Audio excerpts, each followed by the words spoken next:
तो दोस्तों आपका फिर से मैं एक नए वीडियो में। तो आज हम लोग क्लास 12th के आर्ट्स साइंस कॉमर्स तीनों संकाय के जितने भी विद्यार्थी इकोनॉमिक्स लिए हैं उनके लिए इंपॉर्टेंट क्वेश्चन है। इसमें मैं आप लोग को पूरे 100 क्वेश्चन बताऊंगा, ठीक है, जो कि आप लोग का मॉडल सेट क्वेश्चन है, PYQ है, ठीक है, जैक बोर्ड स्पेशल क्वेश्चन है ये, ठीक है, एकदम एग्जैक्ट एग्जाम में पूछता है ये सब क्वेश्चन, ठीक है। तो ये ऑब्जेक्टिव सीरीज है। और फिर आप लोग का शॉर्ट वाला यानी अति लघु आएगा, फिर लघु आएगा, फिर दीर्घ आएगा, ऐसे ही करके सीरीज रहूँगा मैं, ठीक है। उसमें आप लोग का सारा क्वेश्चन कंप्लीट हो जाएगा, ठीक है। तो चलिए वीडियो को शुरू करते हैं। अगर आप मेरे चैनल पर नए हैं तो सब्सक्राइब कर लीजिए और सभी दोस्तों को शेयर कर लीजिए। तो चलिए वीडियो को शुरू करते हैं। पहला क्वेश्चन देखिए क्या बोल रहा है। दो वस्तुओं, ठीक है, एक वस्तु दिया हुआ है तथा वाई वस्तु के लिए उत्पादन संभावनाएं इस प्रकार दी हुई हैं, ठीक है। वस्तु एक्स का यहाँ दिया हुआ है, वस्तु वाई का यहाँ दिया हुआ है, ठीक है। देखिए इसमें 0 से 1 हो रहा है, फिर 2 हो रहा है, 3 यानी कि इधर बढ़ रहा है, ठीक है। और इधर क्या हो रहा है, 10 था, 0 में था तो 10 था, यहाँ 1 हुआ तो 8 हो गया, 2 था तो यानी जैसे जैसे इधर बढ़ रहा है वैसे वैसे इधर घट रहा है, ठीक है। तो ये आप लोग पढ़े हैं, इसको क्या बोलते हैं, ठीक है। तो देख लीजिए यहाँ पे, तो उत्पादन संभावना वक्र का आकार कैसा होगा, ठीक है। तो ये उत्पादन संभावना वक्र है और इसका जो आकार है वो कैसा होगा, तो ऋणात्मक होगा, ठीक है, नीचे की तरफ गिरेगा और एक सरल रेखा होगा, ठीक है, ऐसे करके गिरेगा, ठीक है ना। चलिए आगे देख लीजिए। निम्नलिखित में से कौन अर्थव्यवस्था की एक केंद्रीय समस्या है, ठीक है। तो सबसे पहले आप लोग को 3 केंद्रीय समस्या होता है और तीनों के तीनों याद होना चाहिए, ठीक है। अगर आपने नोट्स नहीं देखा है तो नोट्स में जाइए, बढ़िया से एकदम केंद्रीय समस्या सारा chapter wise important notes JAC board का स्पेशल आप लोग का अपलोड किया हुआ है। प्लेलिस्ट खोलिए और जाके सब नोट्स को लिखिए और तुरंत याद करिए, ठीक है, एकदम ईजी लैंग्वेज में लिखा हुआ है, ठीक है। तो देख लीजिए यहाँ पे ऑप्शन डी होगा कि इसके लिए उत्पादन हो, ये तीनों नहीं है, ठीक है, ये तीनों नहीं होगा। आगे देख लीजिए यहाँ पर अर्थशास्त्र में शब्द व्यष्टि और समष्टि का प्रयोग सर्वप्रथम किस अर्थशास्त्र ने किया था, तो रैगनर फ्रिश ने 1933 में किया था, ठीक है, 1933 में। आगे देख लीजिए यहाँ पे, एक किसान खेतों की जुताई के लिए ट्रैक्टर तथा हल और बैल, ठीक है, हल बैल के बीच किसी एक तकनीक का चयन करता था, ये दूसरा समस्या होगा, ठीक है, केंद्रीय समस्या दूसरा। देखिए क्या करे, कितनी मात्रा में करे, ये पहला हो गया, ठीक है, ठीक है। दूसरा हो गया कैसे उत्पादन करें, और तीसरा केंद्रीय समस्या हो गया किसके लिए उत्पादन करें। ये तीनों आप लोग याद कर लीजिए, आप लोग का मुंह जबानी याद रहना चाहिए, ठीक है।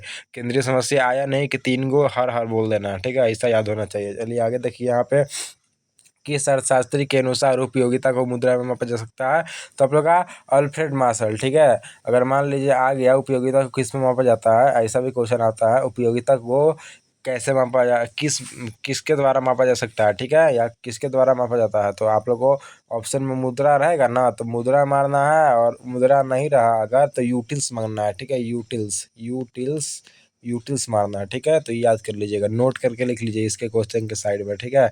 आगे देख लीजिए यहाँ पे, एक व्यक्ति 4 गोलगप्पे का उपभोग करता है, ठीक है, 4 गोलगप्पा खा रहा है, उसे प्रत्येक व्यक्तिगत इकाई से क्रमशः 15, 12, 10 तथा 8 यूटिल्स उपयोगिता मिलती है, ठीक है।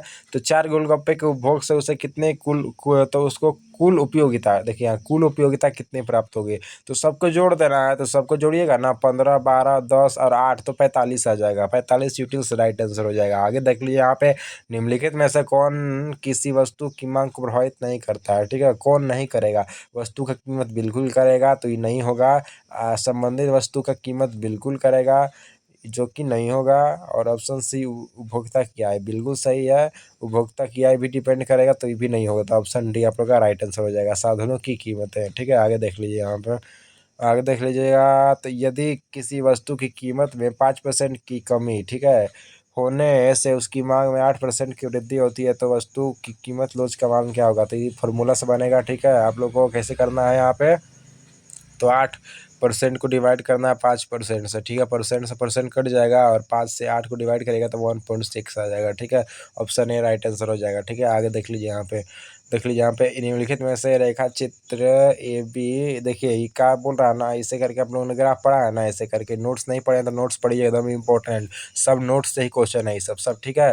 देखिए यहाँ पे बीच में ई बराबर 1 होता है, ठीक है, ई बीच में 20 से थोड़ा सा ऊपर में जी यहाँ पे दिया हुआ है, तो ई जो है ना वो 1 से बड़ा होगा और यहाँ पे इन्फिनिटी हो जाता है, ठीक है। और यहाँ पे ई बराबर 0 होता है और यहाँ पे ई जो होता है वो छोटा होता है 1 से, ठीक है। तो यहाँ देख लीजिए, यहाँ पे जो जी है ना वो 1 से बड़ा है, 1 से अधिक, ऑप्शन से आप लोग का राइट हो जाएगा, ठीक है। आगे देख लीजिए यहाँ पे, आगे देख लीजिए कि वो जो मैंने ग्राफ बताया ना वो सब नोट्स में बताया हुआ है ग्राफ, ठीक है। नोट्स जल्दी से आप लोग लिखिए और पढ़िए आराम से, ठीक है। आप लोग का इकोनॉमिक्स का कम से कम 80 प्लस आराम से आएगा, ठीक है, 80 प्लस आराम से आएगा अगर नोट्स आप लोग सब देख लिए होंगे तो, ठीक है। किस प्रकार की वस्तु की कीमत बढ़ने पर उपभोक्ता उस वस्तु की अधिक मात्रा में खरीदना चाहता है? तो गिफिन वस्तु, ठीक है, गिफिन यानी घटिया वस्तु, घटिया वस्तु, ठीक है, घटिया वस्तु को ही गिफिन वस्तु कहते हैं, ठीक है। ये ऐसा घटिया वस्तु घटिया या गिफिन वस्तु ऐसा वस्तु होता है ना जिसकी कीमत बढ़ने पर उपभोक्ता उसे और अधिक खरीदना चाहता है, ठीक है। आगे देख लीजिए, यदि एक उपभोक्ता एक वस्तु पर अपनी आय का एक बड़ा हिस्सा खर्च करता है तो उसकी मांग की लोच क्या होगी? तो सापेक्षिक लोचदार, ठीक है, सापेक्षिक लोचदार हो जाएगा। आगे देख लीजिए यहाँ पे, औसत स्थिर लागत वक्र का आकार कैसा होता है? ठीक है, आयताकार परवलय, ठीक है, आय आयताकार परवलय होता है, ठीक है। आगे देख लीजिए, परिवर्ती साधन का औसत उत्पाद बढ़ता है जब सीमांत उत्पाद और औसत उत्पाद जब सीमांत उत्पाद औसत उत्पाद से अधिक होता है, ठीक है। आगे देख लीजिए यहाँ पे, कुल उत्पादन अधिकतम होता है जब सीमांत उत्पादन का मान होता है 0 होता है, ठीक है।